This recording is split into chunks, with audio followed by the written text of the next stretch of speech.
Listen up, trusted friends. Start up, trust smarter, execute your plan, take action. If you are ready to listen up, here is today's story. Joe Elsasser, founder and president of Covisum, a financial tech company that builds software solutions that help financial institutions and professionals. I am Mitchell Chadrow, your host, and this is the Listen Up Show. Today's entrepreneur, our guest, Joe Elsasser. Joe is a Fintech entrepreneur, creator of Social Security Timing, a software program, managing partner of Sequent Planning, LLC, a financial planning firm, and RIA, registered investment advisor, certified financial planner, the author of Social Security Essentials, Smart Ways to Boost Your Retirement Income. Pick up a copy on Amazon.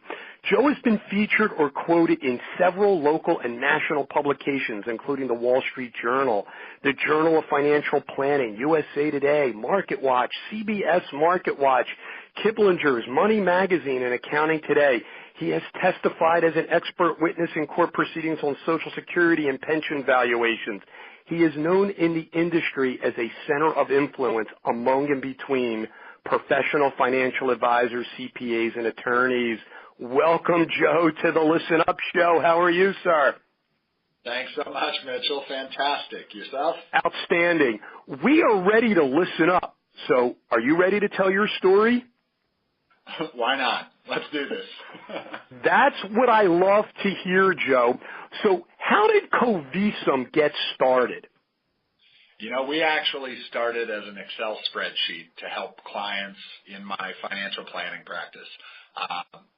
Basically about a decade ago now, it's hard to believe it's been that long, but about a decade ago now, I was focused on helping people in retirement transition make all those decisions you have to make in order to create a paycheck from your assets. And spent a bunch of time researching Social Security, and surprisingly enough, there was no software that identified all the different ways that people were able to claim and identified which one would be optimal in their circumstances. So basically, built one. It started out as an Excel spreadsheet, kept getting bigger and bigger, and before you know it, it had to become software that ended up being used by a good number of advisors around the country.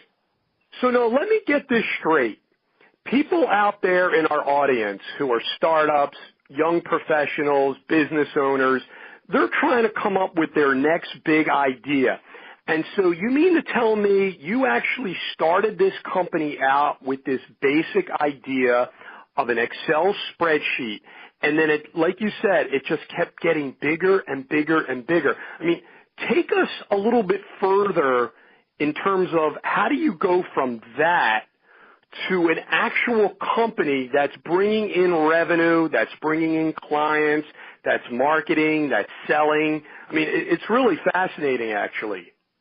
You know, you probably have heard the advice, start with a problem that you have, that you're passionate about, because then you know it's a real problem.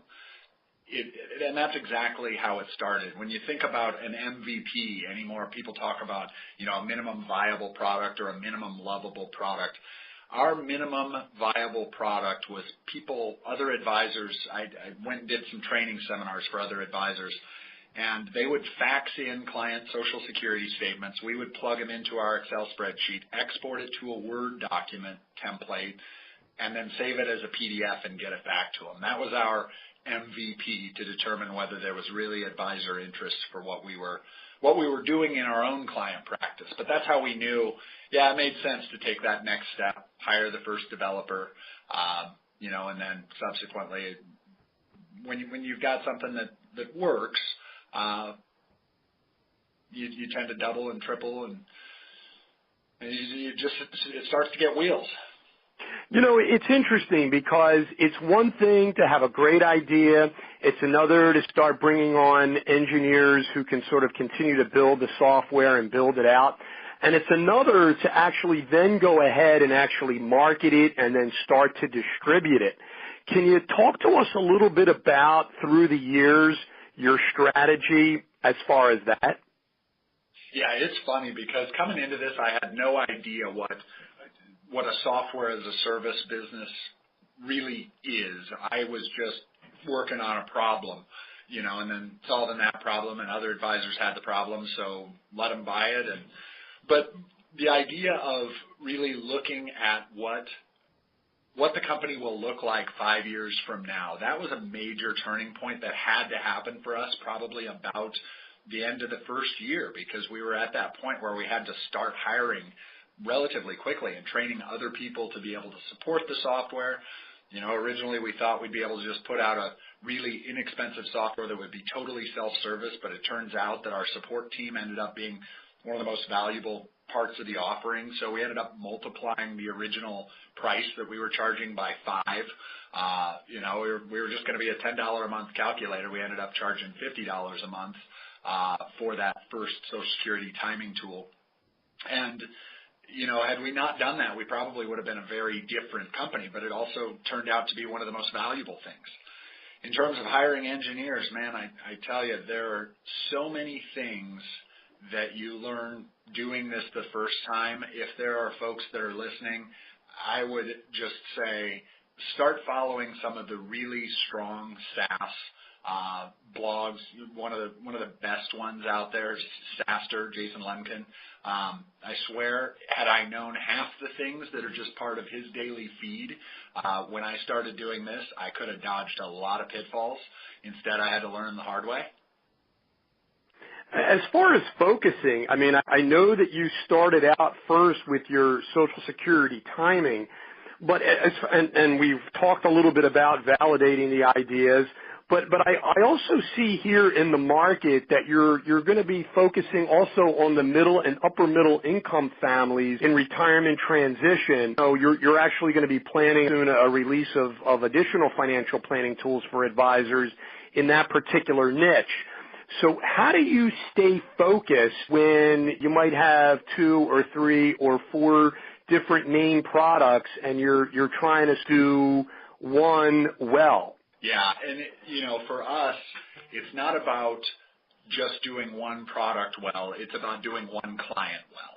And so when you think about it that way, it's like, just by way of background, I grew up in a thoroughly middle-income family in the middle of the U.S. I'm in Omaha, right? And so what I noticed, I came into the financial planning industry, and what I noticed was that I learned how to sell product, and I hated it the first time around. It was not what I thought it was going to be. And so I was done after a year and a half, and I ended up in parallel industries for 6-7 years, and then ended up saying, okay, now I know how I want to do this. And that's when I started the planning practice. The planning practice with the focus on these people that I felt were just dramatically underserved. All financial advisors want to work with high net worth people and business owners. And all the financial advisor coaches tell you to shed your, let go of your bottom or your middle clients each year and move up market. And I don't think that makes sense. There's fantastic business to be had, a fulfilling and profitable business to be had working with middle income people, and you can make a huge impact. So for me, it's not about this product, that product. It's about the questions that these clients walk into my own office with. How can I answer those questions better than anybody else? Because ultimately, if we're able to do that and then systematize it through software, ultimately we end up winning as a software company because we'll have equipped other advisors around the country to do the same. You mentioned engineers, and I don't think that you're an engineer by training, so obviously it sounded as if you brought some engineers in. There's certain things that you can bring in-house. There's certain things that you can outsource. I did hear you mention sales. There's certain things that you just can't delegate to someone else. So how did you build those sales muscles to continue to sort of build a sales culture, and how do you actually get your software out and distribute it into the industry? So we started with a really significant content marketing strategy. That was really important to our launch. It was early PR, early features in Kiplinger's. It helped that we were first. We ultimately ended up being the first patented Social Security optimizer out in the marketplace, so that helped. But we got competitors almost immediately that had far better credentials. On paper they look better than us. And so had we not been first, that probably might not have been as effective. But because we were early, we got a lot of great content. We got a lot of great articles. We did build some consumer-focused mini calculators to help consumers understand just how big a decision they were facing, and to help advisors communicate the value that they were able to deliver with the additional tools that they bring to the table. And so that was a big help out of the gates.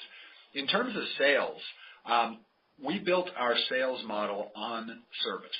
So we actually did not have any salespeople whatsoever for our first 1,500 users, paying software subscribers.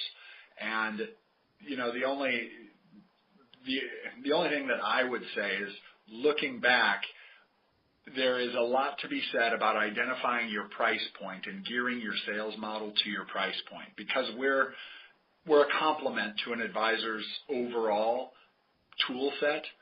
We don't necessarily need to have a huge sales force. We need fantastic content marketing that enables them to use our stuff. But in the enterprise space, we absolutely need the sales force that is able to customize our solutions to the needs of the enterprises. You also work with not only investment advisors, but just pure financial planners. And some of these could actually even be virtual and remote. How do you bring them into the fold? How do they find out about you? How do you get out and bring them in as far as your customer base?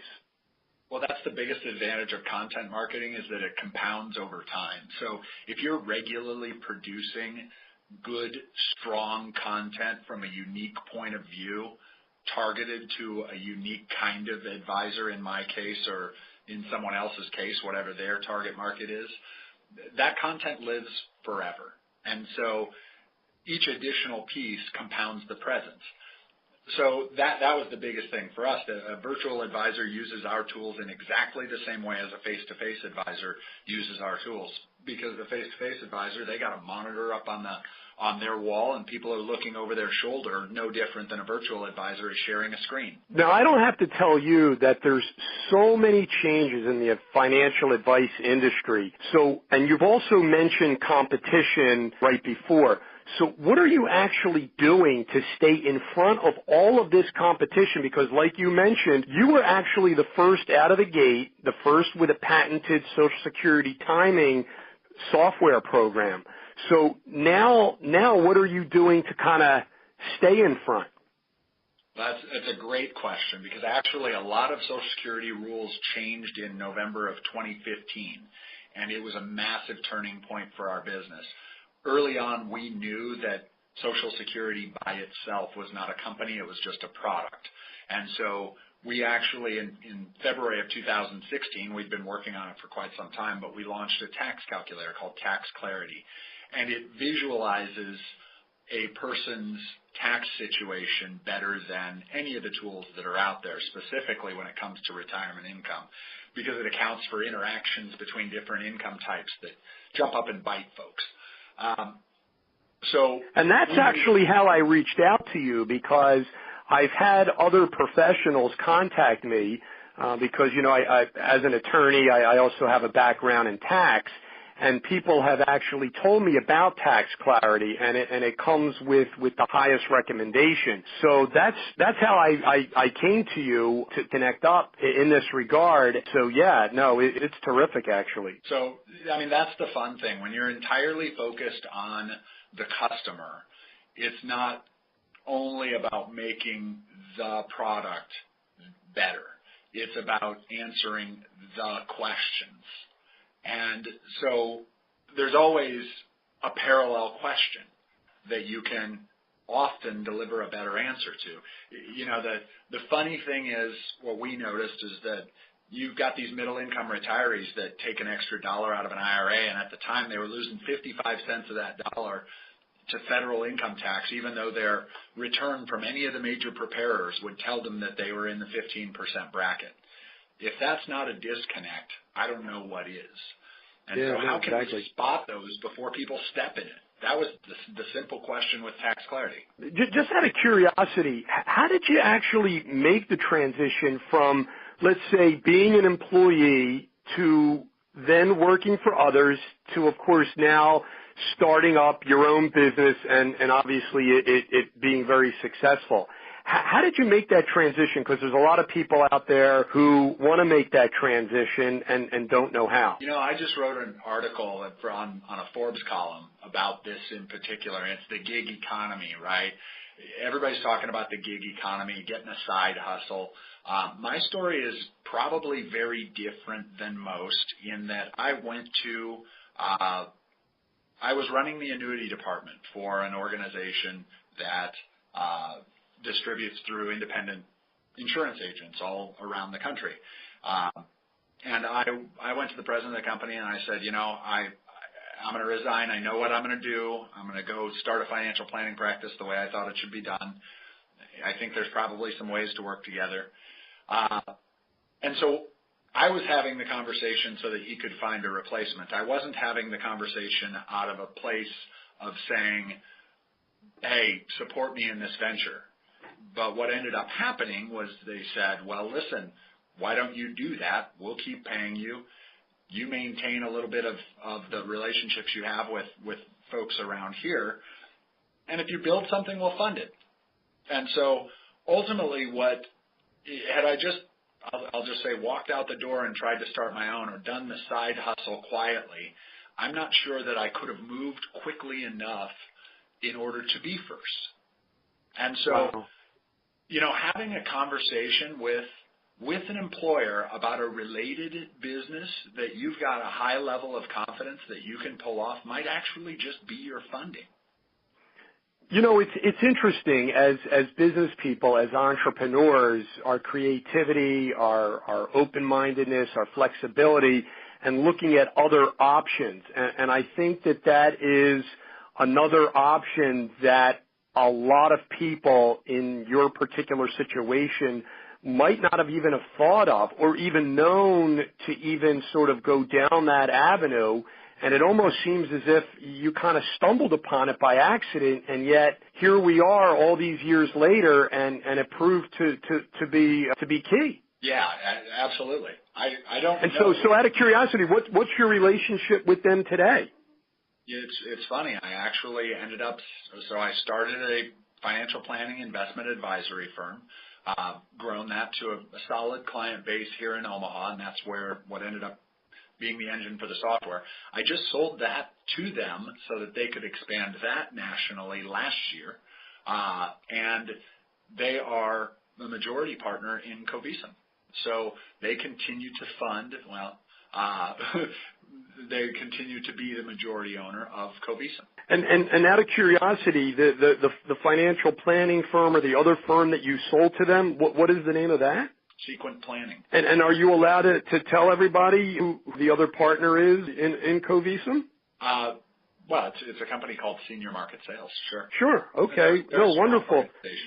And they're based right there in Omaha. Yeah. Wow, that's great. Can you discuss with us some of the issues or what may have appeared to be setbacks in the beginning when you were starting up the business? Sure. I mean, the thing is, hindsight is 20/20, and so you'll always take lessons that you learned and apply them to future situations. I think that's been the most fun thing, but the biggest lessons that I would say is early on when, particularly in the software as a service business, when you recognize that there is demand, it takes quite a while for the revenue to catch up to the new clients that you're onboarding, and it compounds.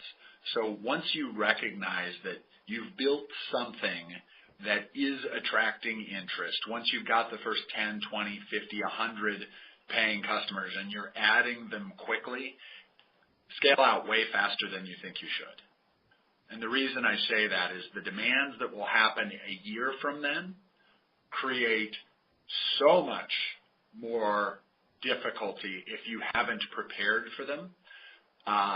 That's one lesson that I wish I could go back and tell 8 years ago me. Okay. To be absolutely prepared for. what I'm really excited about today, though, is, 8 years ago it was two of us and a developer at night, right? And where are you today? We've got 16 employees. We're not a big organization, but at the same time, we're an organization that has all of the major seats filled, and we have contractors that are pulling a significant amount of weight in the gaps. And so that's what's important is the basics of the infrastructure that will propel us forward. We'll be launching a new product here in January that unifies all of our prior efforts, and that's probably the most exciting thing that we've done in the time that I've been. And with those new products that are coming out in January, and maybe all of your other products, maybe talk a little bit about your affiliate marketing. I don't know if you have relationships with outside, individuals who, help you promote the products or software to obviously continue to grow the company. Sure. In terms of affiliates, we haven't historically put a lot of effort into paying affiliates. Let me put it that way. We end up with a lot of affiliates because the simple fact is when you provide better financial planning answers, you are better able to attract business, which generates revenue for those other people that profit from the business that's being written. And so we ended up with a lot of people who had a vested interest in our success, who recommended us without being paid by us, but they ultimately would be paid because, in the same way that when you you're talking to your buddy and he's talking about some tax problem and you happen to have a great CPA, you refer your buddy to the CPA to benefit your buddy, not because it benefits you. And that's the interesting thing is financial services is so full of relationships that we ended up getting a lot of referrals from one advisor just trying to help another advisor solve a problem in their business. Our startup round is sponsored by TrustSmarter.com. Still struggling to find a better financial planner? TrustSmarter is an online marketplace allowing consumers to access great financial planners from multiple fiduciaries without having to shop around on comparison websites or travel around to several or numerous planners or companies completely free to consumers. TrustSmarter connects you directly to financial planners that are fee-only and totally independent that will help. You make informed decisions, saving you time, being hassle-free, and money. Visit TrustSmarter.com. We talked earlier, Joe, about the major partner that invested in your company. Can you talk to us a little bit about other relationships, building those major relationships, and how important that's been through the history of the company? Oh, yeah, it's critical. We're behind the scenes in a lot of large organizations. You don't see us. You don't see our brand. You see their brands. But at the same time, what that did by partnering with those large organizations, you'll see, if you visit our website, you'll see we serve over 20,000 advisors. Many of those are through white label or co-brand kind of relationships. And so what it really did was amplified the message. And so when nobody's out there talking about Social Security, which is true 10 years ago. 10 years ago, financial advisors didn't care. The standard answer was take it early, invest it with me. I'll do better than you could have done by delaying Social Security. That's exactly right. And the math didn't actually support that, but it was the answer for so long that nobody had gone back and challenged it. So by having other big, heavy voices out in the marketplace, what it did was it brought that message, that concept to the forefront of the discussion, which we benefited from, as did they. And so, ultimately, I don't know were we exceedingly well-funded out of the gate. Maybe we could have brought that message by ourselves. But being small and being, really scrappy and really bootstrapping out of growth, basically, it ended up being a huge boon to us. So what does successful financial planning actually look like? I mean, there's so many people out there talking about, oh, you have to do this, or maybe go over here and look at this shiny object. So at the end of the day, you've seen so many plans, so many advisors coming through your platform. What does successful financial planning really look like from your perspective? I think you just hit on maybe the easiest distinction possible when you said shiny object. Successful financial planning is all about decisions as opposed to products.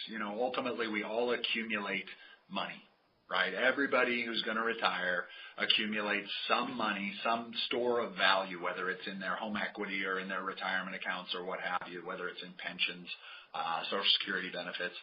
So you've accumulated funds. They have to land somewhere, but there are 100 decisions along the way that if those are made better, they change where the money lands. Those change how you should use the money to support your goals. And so focusing on getting all of the basic decisions right first is what a good financial planner does. And what you'll find is that in order to do that, they really have to be process-based. They have to employ a pretty strong discovery process to understand where the client sits today. They've got to understand where the client's trying to go. And then they've got to understand how to best apply the resources and decisions the client has to get there. One of the most impressive things that I see that companies have is a high retention rate. And I know how proud you guys are of that. And you might want to tell us a little bit about how you actually do it. How we do it, we work hard on it. we answer the phone. If it was that easy, you know what I mean? Wouldn't it be wonderful? But it kind of gets down to, Joe, like your secret sauce. Yeah, I think there's two parts. Number one, you have to be valuable in the first place. If you're shiny but not valuable, you're not going to have the retention. You've got to actually become a part of your customer's life. And so for us, it's all about getting the advisor to effectively use our tools to make their practice better, because once they're doing that, they're continuing to do it. Secondly, and you mentioned that you have 20,000 customers. I mean, these are like top institutions, broker dealers, registered investment advisors. You have banks, you have trust companies. It's really amazing. It's exciting. It's one of those things where the second part of that is picking up the phone. I think it is just a lost art among SaaS companies. There are some SaaS companies that we work with that support our business. And I can tell in the first, month of those relationships whether it's going to be a long-term deal or not, because even the ones that are built to be purely self-service, if you call them, they're going to pick up the phone and they're going to have a conversation about what you're trying to do, because they know that every conversation that they're having with their customers is sniffing out the potential next feature. It's sniffing out the potential next parallel product that allows them to increase revenue while better serving their customers. Because this is your focus, this is your industry, I already asked you what financial planning that's really good looks like. Let's kind of jump into maybe some top 3 big mistakes that you've seen with financial planning, that whether it be entrepreneurs, business owners, families actually do that maybe they should avoid. Sure. Well, some of the top 3, I don't know, I wouldn't put these in any specific order, but there is a significant amount of, I will say, overconfidence among the general public in terms of a knowledge level. When we think about Social Security, everybody took it for granted that they knew what was going on with Social Security. And it just wasn't the case. And as soon as we really got out there and were educating people on all the variety of decisions, what we found was that people would say, oh my gosh, I did not know that I could do this or that. And I did not know that decision, that the difference between these two paths was $100,000 or more. I didn't know that. And then that makes them open to some of the other things they may not know. So I've been in this business for quite a while, 15 plus years, and every year I feel that I know less and less. And I think that's true of professionals in any industry until they step back and think, okay, well, what does my customer, what does my client, what do they know with a level of certainty? Or what do they know that that they try to generalize into other decisions that actually ends up backfiring? So what I would say is that approaching everything as a student, even if you are an expert, is incredibly valuable. It's probably one of the biggest personal finance things that we all do. Is it makes a heck of a lot more sense to take a step back, do a little extra research, talk to a couple of professionals, because the ones who are really professionals, they'll stick out. That's number one, is be wary of overconfidence. In terms of second and third, particularly for business owners, it's interesting. I was just in a conversation this morning with the daughter of one of my clients, and she and her husband are involved in a business. And they were just trying to figure out how to put all their accounts together. And one of the most basic things that particularly a newer business, not necessarily a brand new business, because at that point you're just bleeding cash, but a newer business that has some customers, you got to pay yourself. But you got to pay yourself as though it's a really bad year.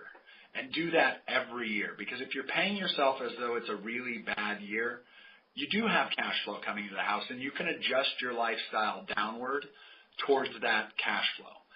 And you can certainly hold out hope, and you can build, much like you get raises when you're working for somebody else. If you're just killing it, you get promoted, right? The same thing happens in your own business. When you're killing it, you can give yourself a little raise, so long as you're cognizant of the idea that lots of that money is really already spent for the next hires that you probably already should have made. You can truly hear the wisdom that's coming through loud and clear, Joe. There's been so much talk lately. I mean, I've been in the fiduciary business for, decades. And so the trust companies, they're always on the fiduciary rule. But you hear so much about the Department of Labor's fiduciary rule. Can you just tell us a little bit from your perspective about that and shed some additional light on that? Yeah, it's interesting because it's not there right now. There is no fiduciary rule that requires brokers or insurance agents to act in the best interest of their clients right now. That said, it is such an evolving discussion, because when you think about the trust company world or the registered investment advisor world, where most financial planners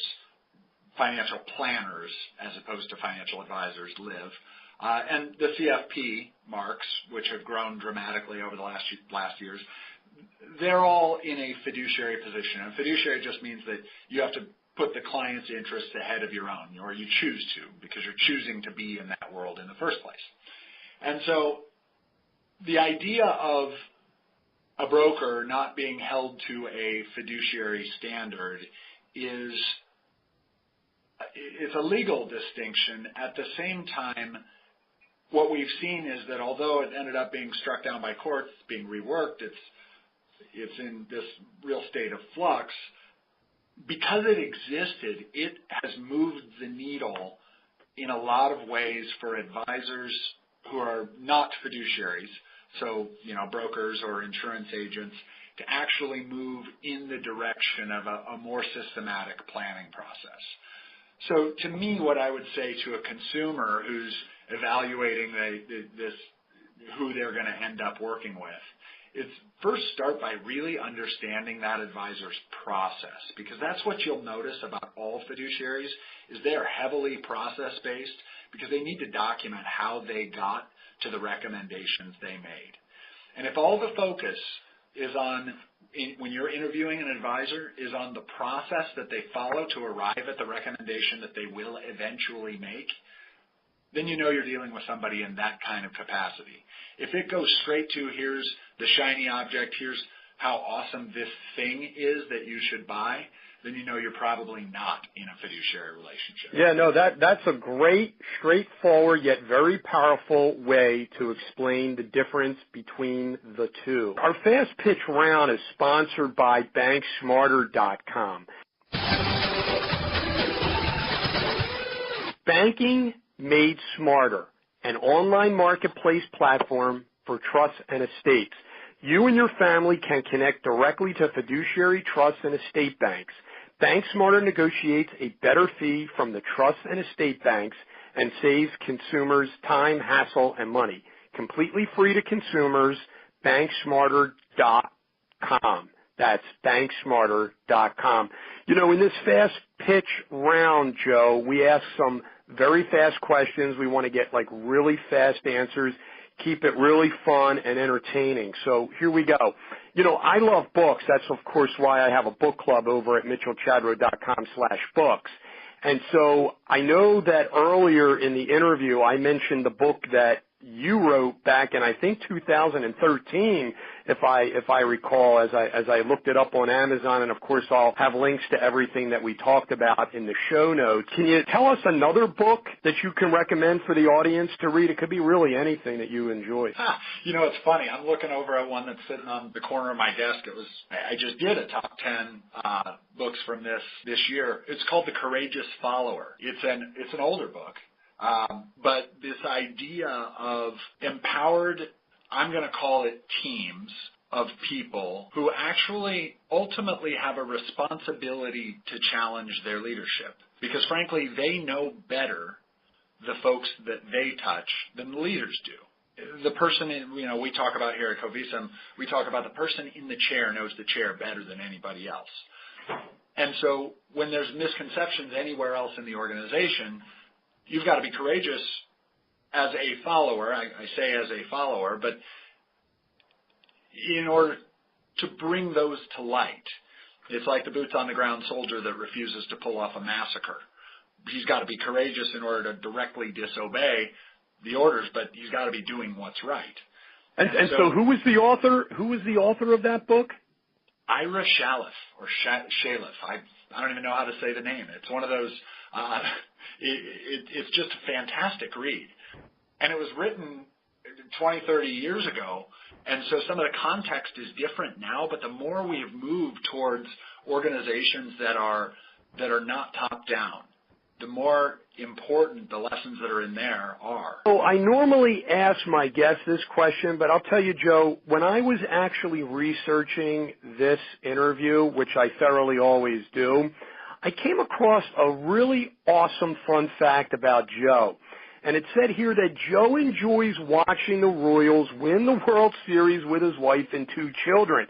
And then I remember thinking to myself, yes, Joe, I remember 1980 extremely well when the Phillies beat the Royals in the 1980 World Series, and I could not resist because I remember that game like it was yesterday, being, of course, from Philadelphia, and you're calling me right outside of Philly right now, of course, Joe. So, but anyway, sounds like you're a really big Royals fan. Well, it's about every 20 years we get our day in the sun. So, that's right. I remember that year very fondly. I hear the 80s are coming back, Joe. We've talked all about your software, but maybe you can tell us just one. It could be an app. It could be something that's freemiumware or whatever that you use every day that you really find beneficial and that maybe others can get some benefit out of as well. Oh, that's interesting. I just picked up my phone and I'm flipping through to say, what are the apps I live in? And yes, it's sad but true. I think probably I've come across more interesting connections like yourself through actually engaging on LinkedIn. No, I love the messaging app, which is absolutely incredible. From what I understand and what I can see is it keeps track of all of the threads in your conversation, but the way that it does is in such a way that it's powerful and it keeps track of everything. I could just kind of scroll all the way back and keep track of it all. Very impressed with how they continue to build the platform out. So LinkedIn. Mentor type conversations, though, just by reaching out to folks who are in similar circumstances where it's almost back and forth about business problems. Nobody trying to sell anybody anything, but more of a mentor-mentee, both ways kind of relationship that we're completely through LinkedIn. Yeah, no, it's awesome. What's been the best business advice you've ever received? Best business advice, probably the sign on an old boss's desk that just said, "If not you, who? If not now, when?" Because I just continue to ask myself that question. It crosses my mind at least a few times a year. And what is your definition of success? To me, the definition of success is impacting a lot of lives in a positive way for everyone. It's so easy now to sacrifice the interests of one community in order to improve the circumstances of another. And I think the best businesses, the best opportunities are those that can identify places where you can serve all the stakeholders without sacrificing anybody in the process. And that's really exciting to me. That's my definition of success. Well, our wrap-up round is sponsored by virtualcash.net, a virtual financial planner. How does the average person and family learn how to properly plan? Trust virtualcash.net to educate, empower, and teach you all about how you and your family can plan smarter. Today, financial planning is something you do, not traditionally somewhere you go. Traditional financial planning is being challenged to the core, and the next 10 years will only see more changes in money and finance than we have in the last 100 years. Virtualcash.net helps you and your family explore and guide you through the best of the best in financial planning around the world. You don't have to be part of the Silicon Valley, New York, or London wealthy club.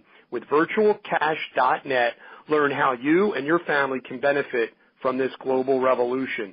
Learn how to plan smarter, whether saving money, budgeting, or planning for college, retirement, or a new life transition. Virtualcash.net. Joe, as we wrap up here at the end of the show, beyond your family, can you actually tell us the 5 people that you surround yourself with or care the most about that has helped shape you the most? Sure. There's a variety of people, but I mean, here in my business, it's my leadership team. We spend a lot of time together, and frankly, we work really hard together. On both sides, or I guess both companies that I'm involved in. And so inevitably you've got your family, and then you've got the people you work with that are probably your closest relationships. Of course, excluding your priest or your church or whatever community connections, but you spend more time with the people you work closely with than anything else. And so I'd say those folks have had an incredible impact on me. 3 main takeaways for our audience, Joe, here in wrapping up? Sure. Well, for those who are in the software as a service business, I'd say it's pick up the phone. It's not just about the software. That's probably one of the biggest lessons. For people who are in retirement transition, it's don't be overconfident about the things we all take for granted, like taxes or Social Security. They seem basic. They're not. There are places that good advisors can really add a lot of value. And for, I'll say maybe the fledgling business owner in general, it's think about what that company that you're building is going to look like 5 years from now. Picture it vividly, and any step you take, if it's not a step in that direction, don't take it. Find one that's a step in that direction. Perfect. I love it, Joe. To get the show notes, go to mitchellchadro.com/show 079. We're going to actually have all of the links to everything that we've talked about. Joe, how's everybody going to stay in contact with you? And I'll make sure to have links all back to that as well on the show notes. Sure. The easiest way is just by going to our website, covisum.com, Covisum.com. That's great. And people can get the podcast. You could go to Overcast, mitchellchadro.com/Overcast. You can go to iTunes at mitchellchadro.com/iTunes. Subscribe there. You can even go to iTunes. Leave us a review. It really does help other people find the show. And of course, we're on Spotify, and we're really all over the place.